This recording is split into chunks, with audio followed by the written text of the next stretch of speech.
Bonjour à tous, quel plaisir de vous retrouver ici une nouvelle fois sur le plateau de Stop Intox, ici au cœur du Salon international de l'agriculture dans le village Semences hébergé par le GNIS, le groupement national interprofessionnel des semences et des plants. Alors vous savez que c'est un salon qui se tient au moment où beaucoup agitent des peurs justement, à tort ou à raison. Et d'ailleurs, Stop Intox, le correcteur d'infos, est là contre les a priori, contre les à peu près, contre les approximations.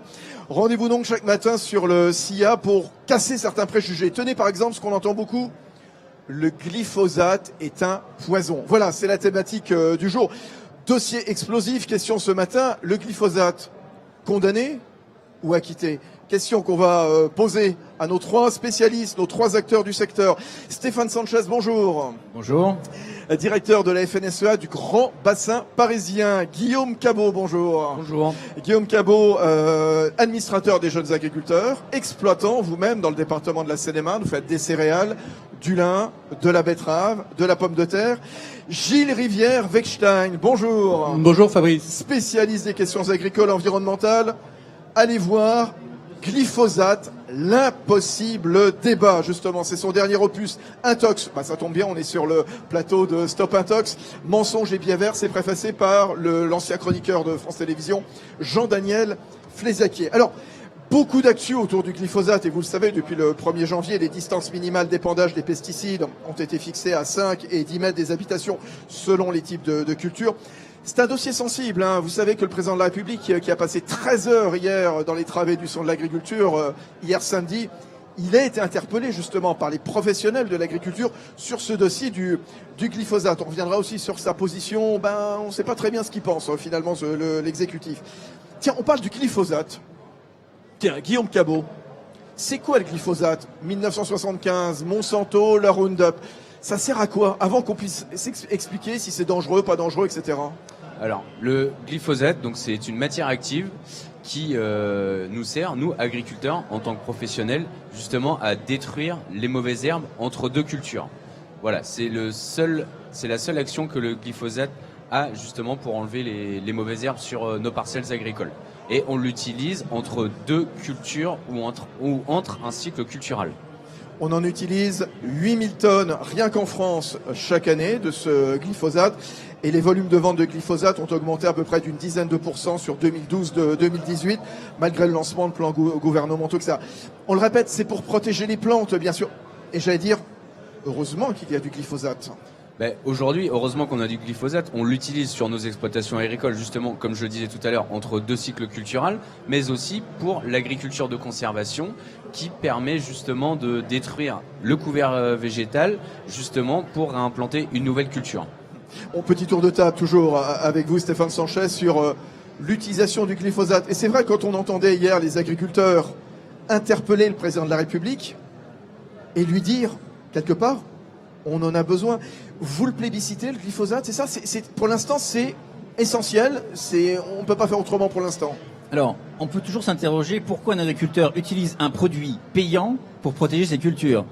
C'est un entrepreneur, c'est un produit payant. Donc s'il l'utilise, c'est qu'il y a une raison. Et la raison principale du glyphosate, et c'est pour ça qu'il est extrêmement utilisé, c'est qu'il est efficace. Déjà, première chose.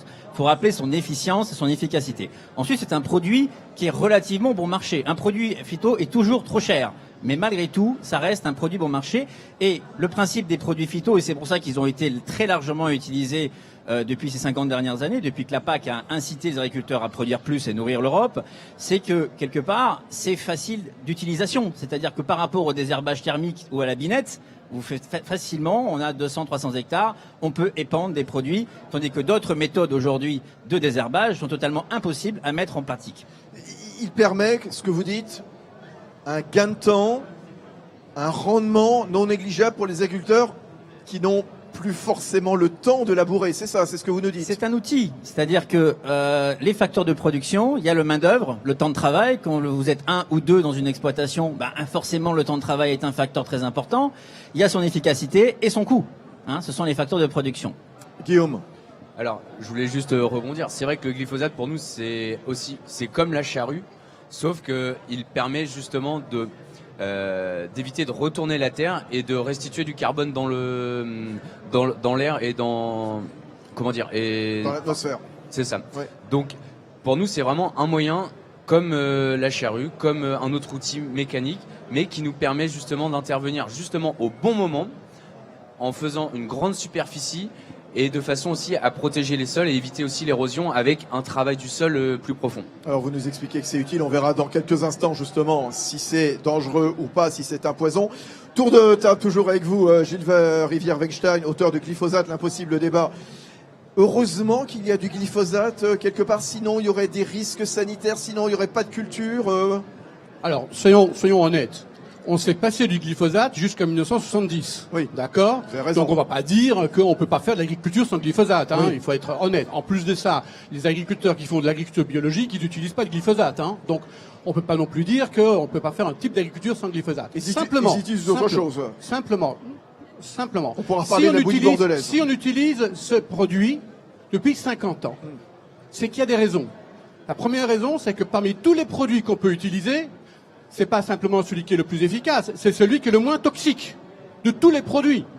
Le moins toxique pour la faune, alors pour la flore, pour les mauvaises herbes, oui, il est très efficace. Mais pour tout le reste, pour tout ce qui est vivant, hormis les plantes, il est totalement inoffensif. Des produits comme ça, qui sont aussi inoffensifs, dans l'agriculture, on en a très très très peu. Alors attendez. Premièrement. Oui. Deuxièmement, ça fait 40 ans qu'on l'utilise, pas de résistance, rien du tout. Donc c'est vraiment un super bon produit et il est bon marché justement parce que du coup, il est utilisé utilisé dans le monde entier et il va continuer à être utilisé dans le monde entier pendant des années, sauf peut-être en France. C'est le paradoxe. Alors justement, tiens, pourquoi justement, au moment où vous nous dites il est inoffensif, au moment où vous, les professionnels des cultures, vous nous dites on l'utilise et ça nous est très utile, pourquoi aujourd'hui son utilisation est controversée d'un seul coup? On voit ce débat passionnel, ce débat explosif, ce débat extrêmement chaud. Gilles, qu'est-ce que vous dites Gilles Alors ça, Rivière-Weinstein. c'est le fruit de mon enquête, Ah bah voilà, l'impossible débat. l'impossible débat, on Et le redit. pour revenir un petit peu à la base, il y a 5 ans, tous les jardiniers du monde et français avaient un bidon de glyphosate. C'était un non-sujet. Ouais. Ce produit était utilisé par tout le monde et c'était un non-sujet. En 5 ans, quand vous faites un micro-trottoir en France, tout le monde va vous dire qu'il est dangereux et qu'il faut l'interdire. Donc moi, je me suis penché sur cette histoire. Et comment en me vous disant, expliquez ce basculement comment est-ce que ce grand basculement a pu avoir lieu? Alors si je vous donne toutes les clés, personne ne va vouloir acheter mon livre, mais je vous en ai donné quelques-unes quand même. Je pense que derrière, j'ai vu que derrière, il y a une gigantesque affaire de gros sous aux États-Unis.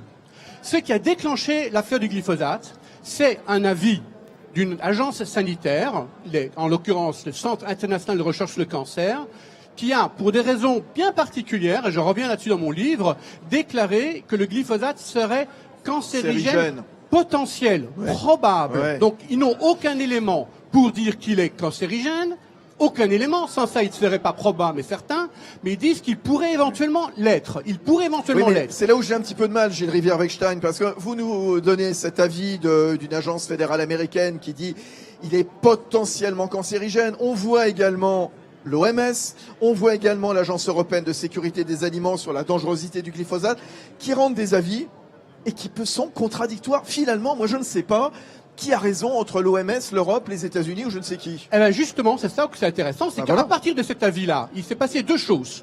Toutes les agences du monde entières ont dit OK, on va regarder le cas à nouveau et voir si les études que nous disent le cirque, finalement, ça prouve qu'il y aurait un problème ou pas. Oui. Et ils ont tout regardé, et je l'explique dans mon livre, toutes les agences du monde, y compris la française, disent nous ne sommes pas d'accord avec l'avis du cirque. Simplement, en même temps, comme dit l'autre, On y reviendra sur la position de l'exécutif. vous avez des cabinets d'avocats américains qui ont dit mais banco, avec ça, on a suffisamment d'éléments pour pouvoir récupérer quelques milliards de dollars de la firme Monsanto. Et ils ont lancé toute une opération médiatique et juridique d'une ampleur inimaginable, Beaucoup de lobbying. pour faire passer des messages permettant de justifier leur procès. Ça, ils ont, pour vous donner une petite idée, il y a 4 ou 5 cabinets d'avocats. Certains ont mobilisé 80 avocats pour mettre en place toute une plaidoirie permettant de gagner les procès. Et tous les éléments de langage de ces cabinets d'avocats se sont retrouvés dans la presse française. très intéressant. Et Guillaume Cabot, alors je vais pas vous demander si vous en buvez un verre tous les matins au petit déjeuner, évidemment, je connais la réponse. Mais franchement, le glyphosate, vous l'utilisez les yeux fermés, vous vous dites pas un moment à tous ces avis rendus par l'OMS, l'Union Européenne, quelque part, est-ce qu'il n'y a pas un petit doute quand même dans votre tête pour dire, voilà, il n'est pas toxique, il n'est pas cancérogène?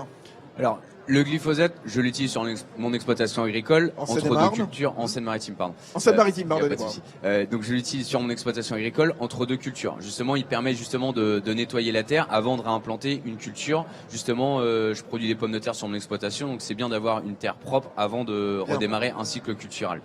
Alors, certes, quand on utilise tous les produits phytosanitaires, on fait attention. Aujourd'hui, on a un local phytosanitaire justement pour stocker nos produits. On a des équipements de protection individuelle justement pour faire attention parce que voilà, c'est un produit phytosanitaire. On fait tout à fait attention. C'est comme avec les médicaments. Il faut prendre un peu de précaution. La bonne posologie. C'est ça, c'est ça. Sûr.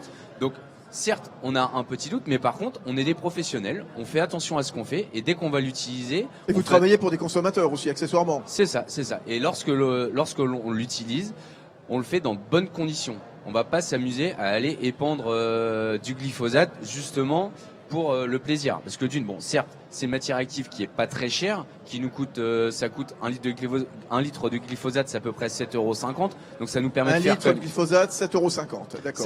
ça permet de faire quand même un hectare, désherber un hectare, donc à 7,50 €, alors que si on le faisait mécaniquement, on J'entends. passerait beaucoup plus de temps. Donc il y a un intérêt économique. Ouais. Stéphane Sanchez, à la FNSEA, on doit regarder tous ces rapports. On se dit, c'est absolument pas dangereux pour la santé du consommateur, pour l'environnement, la biodiversité, les abeilles, ça n'agit pas comme perturbateur endocrinien. On est sûr de son coup, là, ou pas? Mais au sein du réseau FNSEA, notre travail, c'est de pas dire si c'est dangereux ou pas dangereux. J'entends bien, mais Voilà. vous lisez des rapports. Alors, Donc, c'est bien à un là, moment, il c'est faut bien- faire le voilà. tri. Alors, c'est bien là l'une des principales difficultés du Bah oui. sujet.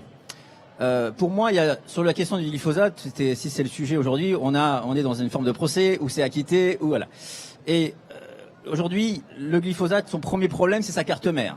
C'est la société qui a créé la molécule en 74. D'accord, c'est Monsanto, qui a eu effectivement une très mauvaise presse, notamment des associations, à travers des positions lobbyistes assez difficiles, assez compliquées. Ça, c'est le premier sujet. Et c'est pour ça que ça fait 20 ans que le glyphosate est dans l'œil du radar des associations. C'est devenu un gros mot. Hein. Voilà. Ça, c'est la première. La deuxième chose, c'est le deuxième sujet, c'est la science. Ça, jusqu'en 2015, effectivement, les différentes agences, parce qu'il y a l'OMS, il y a le CIRC, qui est une agence de l'OMS, et les agences nationales, alors, européennes et nationales de chaque État, qui avaient fait du glyphosate un non-sujet. Je parle au niveau de ses capacités génotoxiques, parce qu'on parle bien de ça. Sauf que le CIRC, en 2015, a sorti un rapport avec une cancérogénité probable, et le CIRC, dans ce cas-là, porte bien son nom, parce que c'est le CIRC depuis. Concrètement, toutes les agences se renvoient la balle, et comme ils sont pas d'accord pour se mettre au niveau du protocole d'études, personne n'y comprend rien. Parce que qu'est-ce qu'on leur demande? C'est qu'ils se mettent d'accord sur un protocole et qu'il y ait enfin une position prise. Gilles. Non, je ne suis pas d'accord du tout. Toutes les agences sanitaires du monde qui font l'homologation disent clairement que dans un usage non correct de ce produit, il n'y a aucun élément prouvant une quelconque toxicité cancérigène. Il n'y a pas du tout il n'y a pas d'ambiguïté. C'est ce que je dis. Je dis juste que simplement, dans la mesure où le CIRC est une agence de l'OMS et que le CIRC a sorti une étude avec une cohorte de professionnels et que cette étude dit qu'il y a une cancérogénité, c'est de là qu'est né le soupçon. Laisse-moi terminer. C'est de là qu'est né le soupçon. Je dis pas que les autres agences suivent le CIRC. Je dis que le soupçon est né de ça. Et comme le soupçon est né de ça, il suffit de rien pour que derrière, il se crée une sorte de panique dans l'assiette, n'est-ce pas? C'est ça. Et c'est de ça dont il s'agit. Mais c'est ça, ce soupçon-là. Et Voilà. pourquoi autant de passion? Quand on voit le monde, là, ici, qui assiste à nos débats ici sur ce village semence au sein de l'agriculture ce dimanche matin, c'est que, franchement, le dossier, il est chaud. En effet, panique dans l'assiette, c'était l'un de vos précédents opus, Gilles. Ce que vous expliquez, c'est ils se nourrissent de nos peurs. Vous révélez l'existence de ce que vous appelez une fabrique de la peur. Le mot pesticide, il est symbole de la peur. Il y a un amalgame, on amalgame tout, OGM, glyphosate, pesticides. Et finalement, chacun flippe et chacun se pose des questions, comme tous ces messieurs dames qui nous regardent. Oui, alors ça marche avec le glyphosate parce qu'effectivement, c'est un sujet, le sujet pesticide est un sujet anxiogène, donc ça marche d'autant plus, et c'est pour ça que les cabinets d'avocats américains en ont fait un sujet. Mais ce que je voulais dire tout à l'heure, je reviens là-dessus, c'est très important que les gens comprennent bien. Toutes les agences sanitaires du monde se sont penchées sur le cas du glyphosate après l'avis du cirque. Elles ont toutes fait une réévaluation et l'EPA, l'agence américaine, vient de refaire une évaluation en disant on regrette, on reste sur le fait que non, dans ce cas-là, le cirque a beau dire potentiellement, il n'y a pas de risque cancérigène de ce produit. N'empêche que partant de toutes ces études, certains gouvernements interdisent le produit à plus ou moins grande échéance. Emmanuel Macron, en décembre 2017, il s'engageait à sortir du glyphosate d'ici 2021, l'an prochain. Jeudi, à l'avant-veille de l'ouverture du salon de l'agriculture, que disait-il dans la presse régionale? Cet objectif ne sera pas tenable sur la totalité des exploitations. Il avait déjà déclaré en janvier 19, l'an dernier, il y a un an, que la France ne parviendrait pas à se passer à 100% du glyphosate en 3 ans. Est-ce que vous y voyez clair, vous, le professionnel de l'agriculture, Guillaume Carreau, exploitant en Seine-Maritime? Pourquoi tous ces atermoiements? Pourquoi ces positions fluctuantes? Alors aujourd'hui, c'est vrai qu'en tant qu'agriculteur, on est un peu perdu parce que on n'a pas de visibilité claire. Exactement, on voit pas. On n'a pas de visibilité claire sur nos exploitations agricoles. Alors certes, on fait des efforts sur nos exploitations agricoles. Dès qu'on peut se passer d'un produit phytosanitaire, on va le faire. Clairement. Dès qu'on peut faire un binage au lieu d'une utilisation chimique, on va le faire. Et c'est tout dans notre intérêt. Même si ça coûte plus cher. Même si ça coûte plus cher. Parce qu'on a conscience des enjeux, des nouveaux enjeux de la société. Donc, dès qu'on a une alternative, on l'applique. Alors, pour le glyphosate, c'est vrai qu'on n'a pas de visibilité. Sauf que, aujourd'hui, il y a l'agriculture de conservation des sols qui a été mis en place, qui permet de stocker du carbone. Et ça, en fait, faut concilier les atouts, donc, écologiques, les bénéfices écologiques avec l'utilisation du glyphosate. Il y a un moment donné, c'est pour ça que Emmanuel Macron revient un petit peu sur cette décision et juste fait l'interdiction en 2021. Et vous saluez quelque part son léger revirement d'avant-hier dans la presse? Clairement, je le salue parce qu'il reconnaît au moins que l'agriculture de conservation a un effet bénéfique sur le sol et le stockage du carbone. Clairement. Stéphane Sanchez, la FNSEA. Quand Emmanuel Macron, le président de la République, dit cet objectif ne sera pas tenable sur la totalité des exploitations, ça veut dire quoi? Il va falloir choisir, par exemple, la viticulture, par exemple, pourrait s'en passer du glyphosate, moins les grandes cultures style céréales, c'est quoi? Il va falloir choisir? Il enfonce une porte ouverte. Du moins, il reconnaît que l'agriculture est plurielle et que des grandes tendances qui sont effectivement politiques et qui disent, voilà, on prend un produit, on l'arrête, il sera applicable partout, est une hérésie. Voilà. Enfin, il le dit. Mais bon, on le disait avant. Effectivement, comme disait Gilles, en agriculture biologique, on n'utilise pas le glyphosate. On utilise d'autres produits, d'autres herbicides qui sont pas de synthèse, mais qui sont des herbicides dits naturels ou peu préoccupants. Donc ça veut dire que le traitement des plantes est obligatoire, que ça soit en conventionnel ou en agriculture biologique. Voilà, ça c'était déjà un préalable très important à rappeler. Concernant après les positions politiques, parce qu'effectivement, le réseau FNSEA a toujours dit, il faut que les agriculteurs aient des solutions. En fonction des filières et en fonction des circuits de commercialisation, il faut les solutions adaptées, qu'ils soient en conventionnel ou effectivement en conventionnel, l'objectif c'est de sortir des produits qui puissent être vendus au plus grand nombre. Donc il faut des solutions qui soient efficaces et pas trop chères. On va parler des alternatives, justement, on verra si l'agriculture bio elle est véritablement vertueuse en matière de produits chimiques ou pas. Gilles Rivière-Wechstein, comment vous interprétez ces revirements de l'exécutif? Mais clairement, est-ce qu'il sait finalement? Est-ce que Emmanuel Macron a une position très ferme là-dessus? On va pas se mentir. La décision d'interdiction du glyphosate d'Emmanuel Macron, c'est du pur populisme, ça se base sur rien. Donc il a fait ça à un moment donné parce qu'il voyait que dans l'opinion c'était plaisant. En fait, il a fait le coup. C'est comme pour Fessenheim. Voilà, ou c'est comme Nicolas Sarkozy sur les OGM, c'est un peu la même chose. On interdit parce que c'est un totem. Simplement, moi, ce que je conseille au président de la République, si je peux me permettre, c'est qu'il revienne au bon sens. Ça veut dire que on regarde les avis scientifiques. Si ce problème, si cette substance est cancérigène, on l'interdit. permis. S'il n'est pas cancérigène, on l'autorise et on la remplace. Comment ça se passe dans les autres pays? On la remplace par des produits qui sont moins toxiques. Mais si le glyphosate est moins toxique que les autres, je vois pas pourquoi on devrait imposer à nos agriculteurs d'utiliser des produits qui sont plus toxiques ou plus chers. Ça n'a aucun sens, même environnementalement. Donc il faut revenir à la raison. Et dans les autres pays, comment ça se passe? Parce que la France n'est pas toute seule. Dans les autres pays, ça dépend. Vous savez, vous avez beaucoup de gouvernements qui sont très populistes. Donc, par exemple, au Luxembourg, ils ont décidé de l'interdire. Bon, le Luxembourg, c'est pas un grand pays agricole. Spontanément, non. Je peux vous dire qu'en Angleterre, par exemple, ce sera autorisé, ça c'est 100% sûr. Donc voilà, les choses ne sont pas faites. Simplement, la dernière fois, quand il y a eu un vote, 17 pays ont voté en faveur de l'homologation du glyphosate, alors que la France a voté contre. Et je vous rappelle que parmi ces 17 pays, il y avait le Danemark qui a voté en faveur. Et le Danemark, c'est quand même un pays très écolo. Puissance, ouais, bien sûr aussi.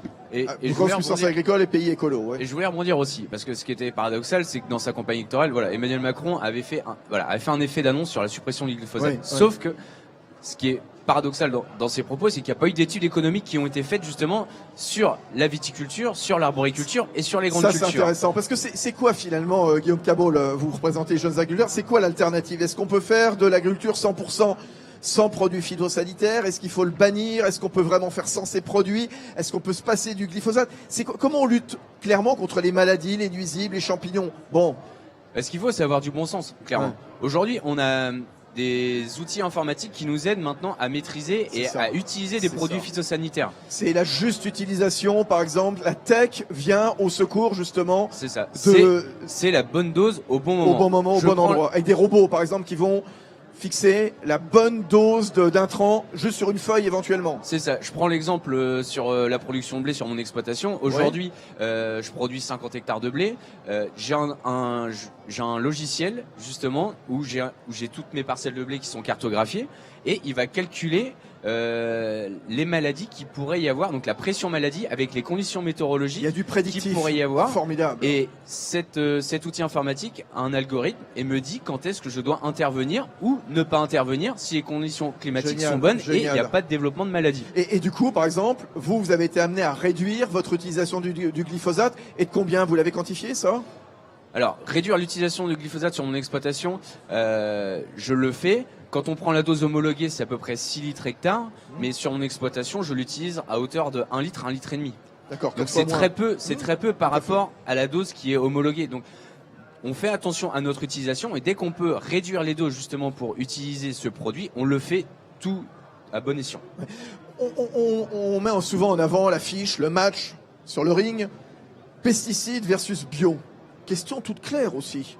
L'agriculture bio est-elle vertueuse en la matière? On utilise des pesticides, on utilise de la bouillie bordelaise. C'est pas pour ça qu'il y a un procès contre le bio, bien au contraire, on encense le bio. Et quand je dis ça, je dis pas que ceux qui encensent le bio ont tort, hein. Stéphane Sanchez. Non, le match n'est pas pesticide contre le bio parce que le bio utilise des pesticides. Alors pesticide, c'est un terme que je n'aime pas parce que c'est un anglicisme, un pesticide qui est un terme que l'Union européenne utilise. Nous on appelle ça plutôt des produits phytopharmaceutiques. Oui, bon. Et le sujet n'est pas là. Le sujet aujourd'hui, c'est synthèse, non synthèse. Oui. C'est phyto de synthèse contre phyto, on dit entre guillemets naturel. J'entends. Mais je veux dire, c'est un match qui commence sur le synthèse et qui va se prolonger sur le naturel. Parce que finalement, si on va un petit peu plus loin de la question, le synthèse, effectivement, le sujet c'est la chimie. Nous avons des gens qui sont anti-chimie. Alors quand on a un cancer, on est content de faire une chimiothérapie. Parce qu'effectivement, on est très heureux d'avoir de la chimie pour nous soigner. Par contre, pour soigner les plantes, ça pose problème pour une partie de la population, soyons très clairs. Donc le sujet, une partie de moins en moins petite. Hein, en fait, c'est un sujet clivant comme parce le que disait Gilles, l'opinion elle a basculé. C'est un sujet technique. C'est un sujet technique et finalement c'est très facile de rentrer dans un cas de psychose. Voilà, parce que comme c'est technique, le chiffon rouge. Je veux dire, vous prenez un médicament, vous l'avalez. C'est un médicament. Les produits phytopharmaceutiques, le gros problème, c'est qu'on épand. Donc, c'est à la vue de tout le monde, c'est affiché, etc. Donc, c'est finalement, c'est très anxiogène. Sauf ce que dit Guillaume, avec des robots qui vont mettre la juste dose. Si vous avez des buses, etc., ou si vous avez l'agriculture de précision, votre machine, elle sort dehors. Ça se voit. Hein, de toute façon, par rapport à l'aliment, à la petite pastille que vous prenez dans la bouche. Ouais. Donc, de toute façon, c'est anxiogène. Et donc, c'est extrêmement compliqué de raisonner les gens en leur disant, attention, il n'y a pas de danger parce que vous avez des scientifiques derrière qui nous garantissent l'innocuité des produits. Gilles, difficile de révolutionner tout d'un coup, bien sûr. Il va falloir faire des approches à petites touches. Si un jour on décide de se débarrasser du glyphosate, je dis si un jour, hein, et qu'on nous prouve que c'est dangereux, etc., va falloir tranquillement accompagner le mouvement, bien sûr. Non mais moi je veux même pas envisager ce scénario-là parce qu'il ne repose pas sur la science, il repose sur la science-fiction. Le glyphosate, je le répète. En tout cas, on n'est pas dans une solution unique, c'est ça que je veux mais dire. c'est pas une question d'être solution unique, c'est que il faut donner aux agriculteurs français la possibilité de produire aux mêmes conditions que le reste du monde. D'accord? Aujourd'hui, le glyphosate est l'herbicide le plus efficace et le moins dangereux qui est utilisé par les gens dans le monde entier. Se priver de ce produit-là, c'est saboter l'agriculture française. C'est aussi simple Gilles, que ça. vous avez autour de nous quelques centaines de personnes qui sont là, manifestement, qui sont concernées, qui se sentent intéressées. Qu'est-ce que vous leur dites ici devant les caméras de Stop Intox de Village Semence en disant n'ayez pas peur, messieurs, dames? Je leur dis, renseignez-vous, lisez mon livre et vous verrez que cette affaire-là, derrière cette affaire-là, ce n'est rien d'autre qu'une affaire de gros sous. Ça se chiffre entre 2 et 20 milliards de dollars. C'est une affaire américaine. Et il n'y a aucune raison que les agriculteurs français doivent payer les pots cassés d'une bataille qui a lieu aux États-Unis pour estorquer entre 2 et 20 milliards de dollars de Bayer. Voilà à propos de gros sous, vous avez calculé l'impact financier que ça représenterait pour vous, les agriculteurs, de se priver de glyphosate? Il y a des expérimentations qui sont menées ou pas? Alors, aujourd'hui, j'ai participé au comité d'orientation stratégique Ecophyto en début d'année avec le ministère de l'Agriculture. Ils sont en train d'évaluer les surcoûts qu'il pourrait y avoir avec l'éventuelle interdiction du glyphosate. Alors, donc, pour l'instant, on n'a pas tous les chiffres précis. Je sais qu'ils ont avancé sur la viticulture et sur l'arboriculture et sur les grandes cultures. Le protocole tombera à peu près au mois de juin. Pour l'instant, j'ai pas de chiffres réels, mais par contre, il y a un impact significatif sur nos exploitations agricoles. Et ce que j'ai bien aimé, c'était les propos de Gilles au niveau de la compétitivité, parce qu'aujourd'hui, voilà, on importe et on exporte des productions agricoles, et on a besoin d'être compétitif vis-à-vis des autres producteurs. Mais aujourd'hui, quelles sont les cultures les plus enclines, les plus à même à lever le pied un peu sur le glyphosate? Je citais la viticulture tout à l'heure. Est-ce que c'est le cas ou pas, à votre avis, Guillaume Cabot, les jeunes agriculteurs? Alors, sur la viticulture et l'arboriculture, l'arrêt du glyphosate va poser quand même des gros soucis. Parce qu'aujourd'hui, on a, par exemple, je prends les vergers, ils ont bâti leur modèle sur l'utilisation du glyphosate, parce que généralement, il y a, des systèmes d'irrigation, donc on peut pas forcément rouler dessus. Donc, il faut revoir le mode de production. Donc, ça demande beaucoup de moyens. Et pour les gens... Juste une petite chose, la SNCF, c'est chiffré. Pour la SNCF, ça nous concerne tous. Le surcoût de se passer du glyphosate pour la SNCF, c'est 1 milliard d'euros, 1 milliard d'euros tous les ans, tous les 2 ans. C'est le premier utilisateur du glyphosate. La SNCF, 1 milliard d'euros tous pour les leur 2 voie, ans. D'accord. Ils ne peuvent pas se passer du produit parce que c'est le premier utilisateur. La surcharge, c'est 1 milliard tous les 2 ans. Juste, on parlait des professionnels de l'agriculture. Monsieur et madame tout le monde, les particuliers, comme vous toutes et tous, depuis le 1er janvier 19, on ne peut plus utiliser de produits phytosanitaires. Comment ça se passe maintenant pour les jardiniers amateurs? Qu'est-ce qui se passe dans les jardins? Alors moi j'ai pas de jardin, donc c'est Non, réglé. mais Bah comment ça se passe? Alors on a, je sais pas si c'est ton cas Guillaume, mais on a pas mal d'agriculteurs où on a des gens qui tapent à la porte en disant vous avez pas un peu de glyphosate pour mon jardin? Ah, carrément? Les gens bah oui, parce que les gens se rendent compte aussi que c'est efficace Bien sûr. et que d'un seul coup le désherbage à la binette, ça prend du temps, c'est fastidieux, et on va se rendre compte de ça, hein, soyons très clairs. Au final, la question qu'on se posait aujourd'hui, glyphosate condamné ou acquitté? C'est la question qu'on se posait ce matin sur ce plateau de Stop Intox pour essayer de combattre cet intox, que le glyphosate est un poison. Peut-être avez-vous convaincu ceux et celles qui nous regardent. Pour conclure, chacun, on l'a condamné un peu vite, le glyphosate? Bah oui, comme disait, de toute façon, c'est un produit aujourd'hui, il faut faire confiance à la science. C'est un sujet qui a été repris par les politiques, qui a été le totem, on va dire, la tête de gondole d'associations pour les raisons que nous avons évoquées. C'est un produit où, effectivement, il faut suivre les recommandations de nos agences en priorité, parce que l'ANSES et l'EFSA au niveau européen sont les mieux habilités à savoir, d'après notre réglementation, ce qui est utilisable ou pas utilisable. Il ne faut pas rentrer dans un débat et faire sa propre opinion. Il faut suivre uniquement la science sur ce sujet. Vous l'avez acquitté apparemment, le glyphosate. Guillaume Cabot? Moi, je rejoins Emmanuel Macron. Pas d'interdiction sans solution. Et si il y a des solutions qui sont économiquement viables sur nos exploitations, pourquoi pas? Mais aujourd'hui, on n'a pas la solution. Le mot de la fin avec vous, Gilles Rivière-Wechstein. Un produit en sursis pour l'instant, et j'espère que la raison l'emportera sur le dogmatisme et sur le populisme. Merci à tous les trois. Gilles Rivière-Wechstein, auteur de Glyphosate, l'impossible débat. Avec nous également Stéphane Sanchez, directeur de la FNSEA du Grand Bassin parisien. Et puis Guillaume Cabot, bon retour en Seine-Maritime, vous êtes agriculteur, vous êtes administrateur des jeunes agriculteurs, vous faites des céréales, du lin, de la pomme de terre. Demain lundi, autre débat, autre intox qu'on va combattre. Tiens, il faut stopper la consommation de viande. Bah oui, c'est une question que vous posez peut-être. Protéines végétales ou viande? Faut-il choisir? On se retrouvera ici à la même heure sur le village semence du Gnis, ici au Salon de l'Agriculture. Bonne journée à tous.